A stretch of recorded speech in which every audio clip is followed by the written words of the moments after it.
기도하고 말씀 듣도록 하겠습니다. 사랑이 많으신 하나님 아버지, 오늘도 주의 말씀으로 하루를 시작합니다. 사랑하는 우리 온세안교회 모든 성도님들에게 말씀이 주는 평안과 위로가 넘쳐나게 하시고 하나님의 사람으로 온전하게 살도록 말씀의 능력을 부어주시기를 기도합니다. 말씀의 영이신 성령 하나님, 오늘도 말씀을 이해할 수 있는 귀와 마음을 허락하시고 풍성한 은혜로 함께 하시기를 기도합니다. 지금은 살아계신 주의 말씀을 듣기 위해 있습니다. 말씀을 전하는 사람과 듣는 모든 사람들에게 하나님의 은혜가 충만하게 임하길 원하며 우리 주 예수 그리스도의 이름으로 기도하였습니다. 아멘. 같이 읽을 하나님의 말씀은 구약성경 1249페이지 다니엘 9장 19절 말씀입니다. 구약성경 1249페이지 다니엘 9장 19절 말씀입니다. 주여 들으소서, 주여 용서하소서, 주여 귀를 기울이시고 행하소서, 지체하지 마옵소서. 나의 하나님이여, 주 자신을 위하여 하시옵소서. 이는 주의 성과 주의 백성이 주의 이름으로 일컫는 바가 됨이니이다. 아멘.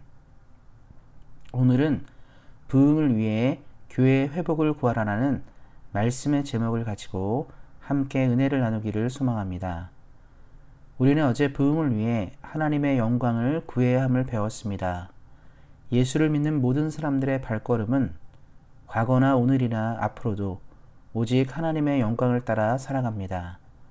우리 모든 사랑하는 성도님들이 늘 하나님의 영광을 따라 삶을 사시기를 예수님의 이름으로 축원드립니다. 하나님의 영광을 바라보는 믿음의 사람들은 또 한 가지의 기도 제목 가운데 있게 됩니다. 그것은 바로 교회의 회복입니다. 우리의 기도는 늘 하나님과 교회를 향한 것이 되어야 합니다. 그렇다면 우리는 왜 교회를 향해서 기도해야 하는 것일까요? 바로 오늘 말씀을 통해 이를 좀 더 자세히 살펴보겠습니다. 오늘 본문이 나오는 다니엘 9장은 선지자 다니엘의 기도로 구성된 말씀입니다. 바빌로니아의 포로로 끌려간 후 70년이 다 되어갈 때쯤 다니엘은 선지자 예레미야의 예언을 알게 됩니다. 하나님께서 예레미야를 통해 하신 예언은 이스라엘 민족이 죄악으로 인해 하나님의 심판을 받게 되었으나 70년이 지난 후에 다시 회복하게 하신다는 말씀이었습니다. 이에 다니엘은 하나님의 약속을 잊고 사는 자신의 민족들을 향해서 다시금 주의 부흥과 은총이 내려지기를 기도하고 있습니다. 자신이 속한 신앙 공동체의 회복을 위해 다니엘은 하나님 앞에 무릎을 꿇고 기도한 것입니다. 이미 바빌로니아와 페르시아에서 성공을 한 정치가이기도 한 그는 엄밀히 말하자면 특별히 구할 것이 없습니다. 구해야 할 필요가 없다는 뜻입니다. 이미 그는 고향을 떠난 땅에서 모든 것을 이루었기 때문입니다. 우리 사랑하는 성도님들은 어쩌면 다니엘의 심정을 더 잘 아실 것이라고 생각합니다.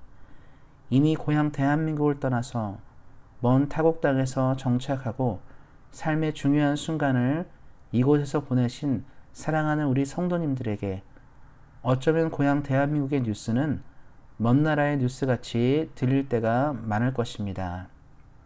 예를 들자면 대한민국 정부보다 어쩌면 오늘 우리의 삶을 책임지는 캐나다의 정부가 더 중요하기 때문입니다. 그래서 우리에게 필요한 것은 지금의 정부가 우리의 삶을 살아가는데 어떻게 좋은 방향을 내는지에 대한 메시지에 더 관심을 가질 수밖에 없습니다. 다니엘 역시 이민 1세대와 같은 인물로 그에게 이미 떠나온 땅인 유대 땅에 대해서 흥미를 가지기는 쉽지 않았을 것입니다. 지금처럼 매체가 발달한 것도 아니고 소식을 듣기에 용이한 시대가 아니었기 때문입니다. 그러나 다니엘은 하나님의 나라를 먼저 생각한 사람이었습니다. 몸은 비록 바빌로니아와 페르시아에서 살았지만 그의 마음은 늘 하나님의 성전이 있었던 예루살렘과 자신의 민족을 향해 있었습니다.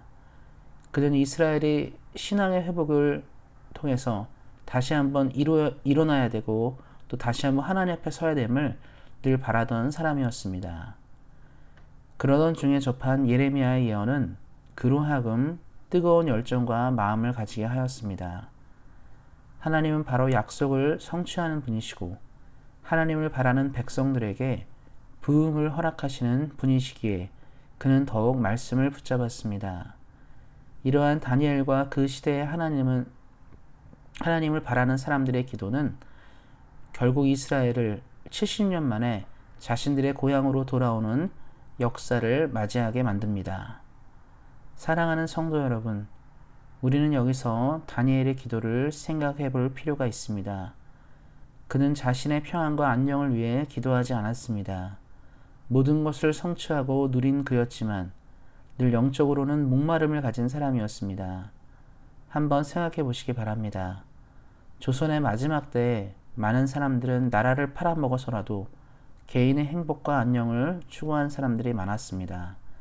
그리고 조선이 망했을 때에도 그들은 일본의 보호 아래서 많은 것을 누렸습니다.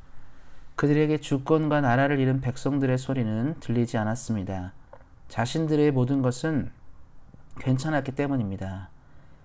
이와 달리 다니엘은 모든 것을 누렸음에도 늘 민족을 향한, 공동체를 향한 마음의 짐이 있었습니다. 그래서 그는 기도하였습니다. 사랑하는 성도 여러분, 우리가 기도해야 할 공동체는 어디입니까? 바로 우리가 섬기는 교회입니다. 하나님은 우리의 기도의 중요한 자리에 교회를 향한 기도, 교회의 회복을 향한 기도가 있기를 원하십니다. 우리가 다니는 교회는 지금 우리들의 기도가 필요하기 때문입니다. 그래서 우리는 부흥을 원한다면 교회의 회복을 위해서 꼭 기도해야 합니다. 다니엘이 민족의 회복을 기도한 것처럼 우리 사랑하는 성도님들은 우리의 공동체를 위해서 기도하는 사람이 되어야 합니다. 기도하는 한 사람으로 인해 교회는 침몰하지 않고 늘 전진할 것입니다. 오늘도 내일도 우리 사랑하는 온세안교회는 우리 사랑하는 성도님들의 기도를 통해 성장하고 열매를 맺을 것입니다. 사랑하는 우리 성도님들의 간절한 기도가 교회를 향해 닿았을 때 그 기도는 부흥의 불쏘시개가 될 것입니다. 그리고 우리 사랑하는 성도님들이 다니엘처럼 기도의 용사가 되어 부흥의 주역이 되실 것입니다. 언제나 하나님 앞에서 기도하는 사람으로 서 계시기를 다시 한번 예수님의 이름으로 축원드립니다. 기도하겠습니다. 하나님, 날마다 우리 사랑하는 성도님들의 마음에 늘 우리 온세안교회가 깊게 자리 잡기를 기도합니다. 다니엘처럼 공동체 회복을 위해서 늘 기도하는 우리 성도님들이 되게 하시고 또한 우리 성도님들의 기도를 늘 들으셔서 하나님의 때에 귀한 부흥을 내려주시기를 기도합니다. 우리 온세안교회를 통해 큰 역사를 이루실 하나님을 찬양하며 우리를 구원하신 우리 주 예수 그리스도의 이름으로 기도하였습니다. 아멘. 함께 기도하는 시간 갖도록 하겠습니다. 같이 기도하실 때 9월 13일 돌아오는 주일 예배를 통해서 하나님께 영광을 돌리는 우리 온세안교회가 될 수 있도록 교회를 위해서 기도해 주시고 교회 첫 예배를 위해서 기도해 주시기 바랍니다. 또한 새로운 담임 목사님 청빙을 위해서 우리 계속 기도하고 있습니다. 좋은 목사님이 우리 교회에 초빙될 수 있도록 이것들을 위해서도 기도해 주시기 바랍니다. 또 우리 안에 몸이 연약한 사람들이 하나님의 은혜 가운데 회복되는 역사가 있을 수 있도록 이것을 위해서도 기도해 주시기 바랍니다. 또한 코로나 전국 가운데 있습니다. 대한민국과 캐나다가 이 전국을 잘 헤쳐나갈 수 있도록 나라와 민족을 위해서도 기도해 주시기 바랍니다.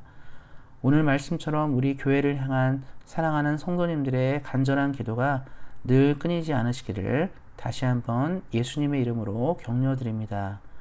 오늘도 말씀 안에서 은혜 안에서 승리하세요. 주의 사랑으로 사랑합니다.